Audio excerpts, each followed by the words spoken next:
औज़ुबिल्लाहिमिनश्शैतानिर्रजीम बिस्मिल्लाहिर्रहमानिर्रहीम। अस्सलाम वालेकुम दोस्तों, मैं हाँ तुहाड़ा वीर जैन ते अज आपां दोबारा एक बारी आखिरी स्प्रे करन दए हैं गुलाबी सुंडी दी। ते दोस्तों जिहड़े हूं उत्ते टिंडे आ जिद्दां तरेल पै रही आ ते इहदे वास्ते स्प्रे बहुत ज़रूरी है गुलाबी सुंडी दी,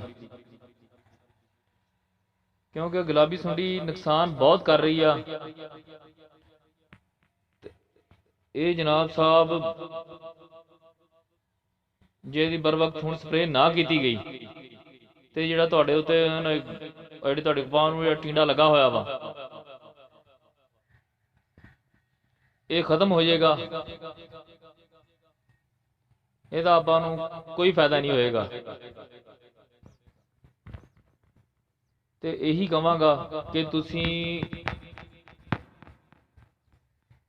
ਜਿੱਦਾਂ ਹੁਣ ਤਰੇਲ ਪੈ ਰਹੀ ਆ ਤੁਸੀਂ ਇਹਨੂੰ ਸਪਰੇ ਲਾਜ਼ਮੀ ਕਰੋ, गुलाबी सुंडी वास्ते स्प्रे लाजमी करो, क्योंकि यही टिंडे कामयाब हो गए तो तुहाडी औसत 4-5 मन वध जाएगी। तो जे ये भी ना कामयाब होए उही जड़ा आपां नूं बचना वा उही आपां ज़ाया कर लीए तो उहदा आपां नूं की फायदा होएगा। इस करके कहांगा कि तुसीं गुलाबी सुंडी की आखिरी स्प्रे जिद्दां हुण तरेल पै रही आ तुसीं लाजमी करो ते उत्ते वाले टिंडे जिहड़े उन्हां नूं कामयाब करो ते पानी लाजमी लाओ, क्योंकि पानी लगा होएगा जनाब साहब टिंडा अपनी खुराक खिंचेगा ते टिंडा छेती मोटा होएगा ते छेती जनाब साहब पक के खिड़ जाएगा। तो इस साल उम्मीद तो बहुत आ कि इस साल कपावां छेती खत्म हो जानियां पिछले साल की निस्बत, क्योंकि इस दफा चुनाई पहले पै गई है। लोग कपावां चुग रहे ने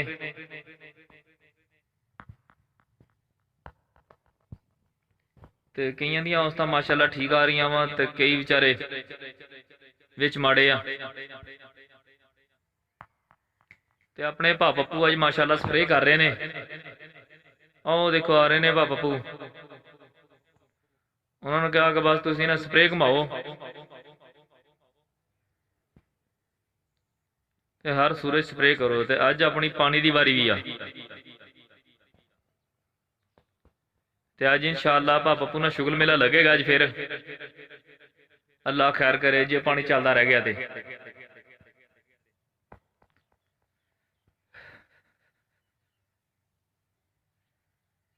पप्पू माशाअल्लाह स्प्रे चंगी करदे आ।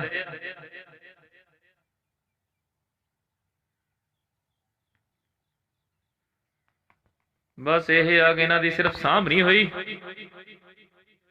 बंदा ठीक है।